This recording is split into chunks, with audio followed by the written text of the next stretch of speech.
The Stone family is at an airport in Jamaica, waiting for their flight back home to New York.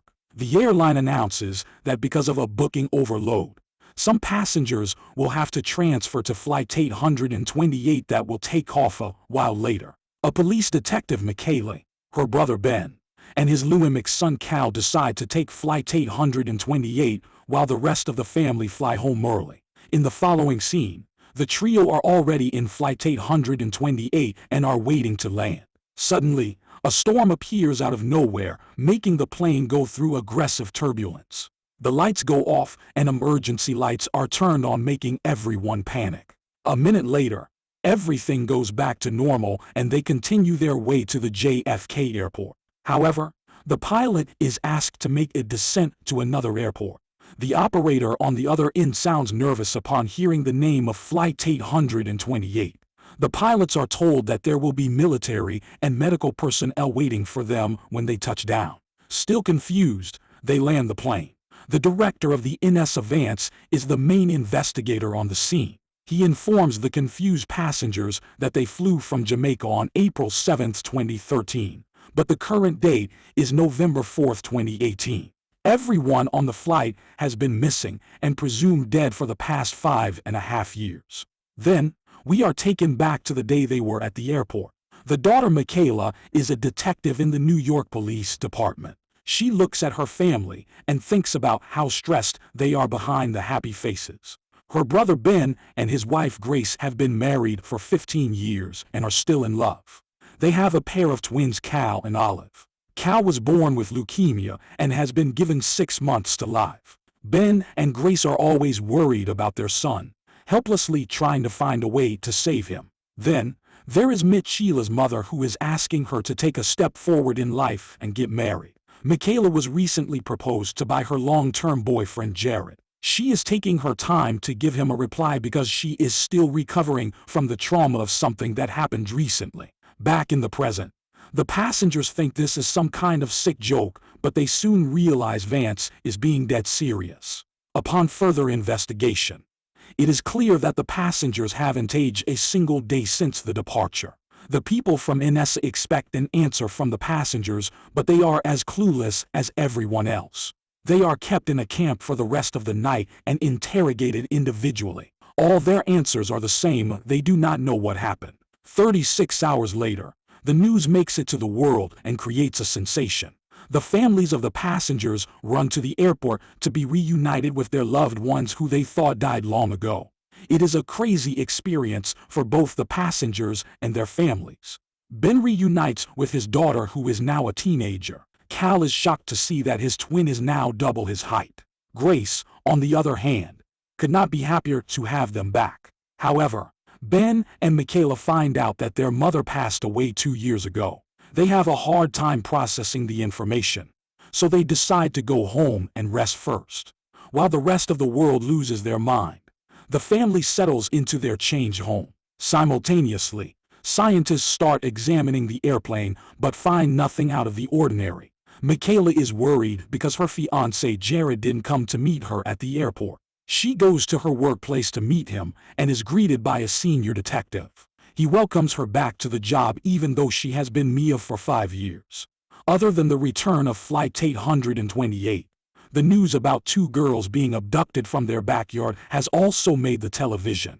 Jared is the lead detective on the case and is very busy. Upon meeting him, Michaela finds out that it is not the only reason he didn't come to meet her. It turns out, he married her best friend Lourdes last year. Michaela is shocked because to her, it has only been 2 days since she and Jared were engaged. The first thing Ben does on returning home is take Cal to the doctor. Over the years, researchers have found a way to treat his leukemia, which means he can live more than 6 months. The couple can almost not believe the news. Meanwhile, Michaela is returning home on a bus when she hears a voice asking the driver to slow down. The voice is so strong that she yells at the driver and saves a kid's life right before the bus is about to hit him. Then, we are introduced to a medical researcher named Savi. She was also on Flight 828 and is returning to her workplace after 5 years. The research she submitted right before her disappearance has been in practice for the past 2 years and has cured cancer. Her coworkers throw her a surprise party, welcoming her back. The next morning, Michaela goes on a run and comes across two dogs barking at her from inside a gate. She hears the calling in her head for the second time. This time, the voice asks her to let them free. She thinks about it for a second before continuing to jog. Hours pass and it gets dark, but the voice doesn't go away. At midnight, Michaela goes to the dogs again and is joined by Ben a while later. It turns out he also heard the same calling as she did. They break open the door and let the dogs free, but decide to not tell anyone about the callings. The entire world's eyes are upon them, so if they say something strange, people might want to perform experiments on them. The following day, the police find security footage of the incident. Jared keeps it on a low to keep Michaela out of trouble. He asks her why she let the dogs free, but even she doesn't have an answer to that. They find the dogs and go to the owner to apologize. In the meantime, Ben tries to mend his relationship with Olive, going to her football games and catching up with her life. They decide to take it slow because, after Cal and Ben's disappearance, Olive had to go to therapy for many years. As soon as Michaela gets closer to the dogs, she again hears the voice asking her to set them free. Jared talks to the dog's owner, explaining the situation to him, but Michaela cannot focus because of the voice. She suddenly breaks open the door to a room out of pure instinct. Inside are the two girls who were kidnapped a few days ago. The voice had been asking her to set the girls free, not the dogs. Jared is shocked, but he doesn't have time to comprehend what happened because he has to arrest the kidnapper. The police force believes Michaela is ready to continue her job since she was able to solve the case right after returning. They allow her to come to work, but put her on desk duty for a few days. Somewhere else, Ben and the family are playing a board game together. Grace gets a text from her boyfriend saying that he misses her. She was in a relationship with a man before Ben's return, but doesn't have the guts to tell him yet. At the same time, some passengers on the flight get a slight headache and something in their hearts tells them to go to the airport instantly. When they arrive, they are shocked to see each other, knowing that all of them had the same urge. Suddenly, the airplane explodes into pieces without anything triggering it. When the NSA finds out that 20 passengers were present at the scene, they are brought in for interrogation. All of them give the same answer, that they just felt like coming to the airport. They are let go after 10 hours of interrogation, but the officials keep a close eye on them to make sure they aren't hiding something. At breakfast the next morning, Jared hears a specific tune playing in his head.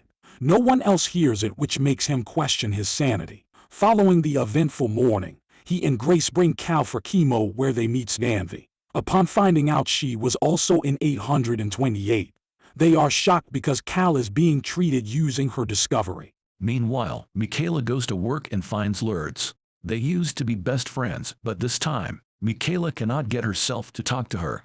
Later, she is told that she will have to take a psych-eval before she gets back to work. Ben is crossing a signal when he hears the same tune again and decides to follow it this time. He reaches a street singer Rad who was also in the fight with them. It turns out that Rad left his 13-year-old son with his neighbor when he first boarded the plane.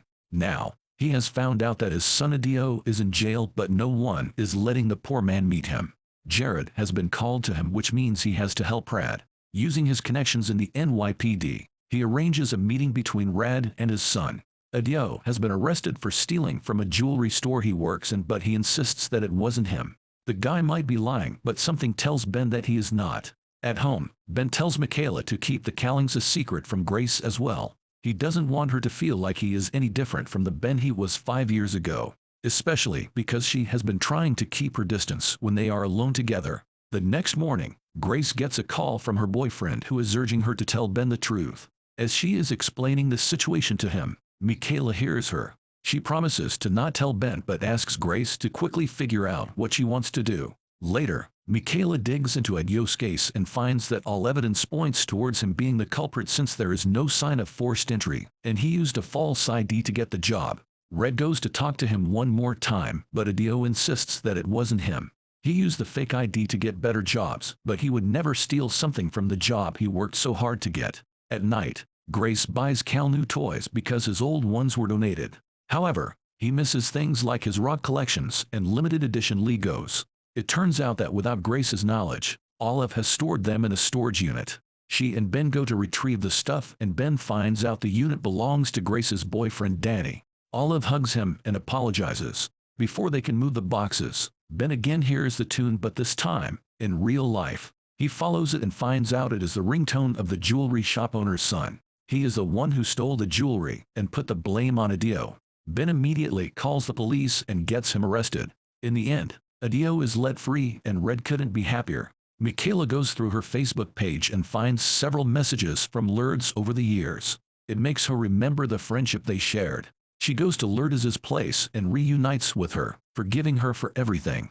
Somewhere else, Ben confronts Grace about her love affair. He doesn't blame Grace for being with someone else to get over the pain of losing her husband and child. Grace is grateful to have such an understanding man as her husband. After that, we are introduced to Kelly, one of the 828 passengers who has been the most vocal about what happened to them. She goes on interviews and blames the government for hiding something. Then, when she is watching the news at night, someone shoots her dead. In a few hours, her house is surrounded by police. Ben also finds out about it through the news and asks his family to be careful of strangers because the death might be related to her being a passenger. He gets a call from Sandy who says that she has found an undiscovered protein in Cal's blood that wasn't there before the return. They decide to keep it a secret before she does more research to find out what exactly it is. Following the call, Michaela and Ben go to Kelly's house to investigate the murder. However, they are interrupted by Vance, who kicks them out because the matter related to Flight 828 is a matter of national security. Outside, they meet Kelly's husband Taylor, who says that his wife had a calling yesterday. Before they ask him more about it, he walks away. Michaela has also been hearing the phrase "own your truth" repeatedly in her head. She hears Kelly say the same thing in her interview and realizes that she is meant to find Kelly's killer. Later, she and Ben go to talk to Taylor, who is preparing for the funeral. He thinks that Kelly was killed because of the interviews, and so does his maid. When they start to receive guests, the siblings see themselves out. However, this reminds Michaela of her friend Dee Dee's death. A few months before the disappearance of the flight, Michaela was in a car accident with Evie. Evie died in the crash, and since Michaela was driving, she never forgave herself. To own her truth, she goes to Evie's parents' home and finds her mother. The last time Michaela was here, she was kicked out because the couple didn't want to see her. But this time, Beverly invites her in. Michaela soon finds out that she has dementia and still thinks her daughter is alive. Her husband, however, still blames Michaela for Evie's death. After the encounter, Michaela goes to work and meets Jared. He did some digging on Kelly and found out that she and her husband own a downtown mall. Michaela remembers that the maid mentioned a mall while talking about Kelly yesterday. That place might hold the answers they are looking for. Subscribe for more videos like this, turn on notifications, and leave a like to help the channel out. Thank you for watching.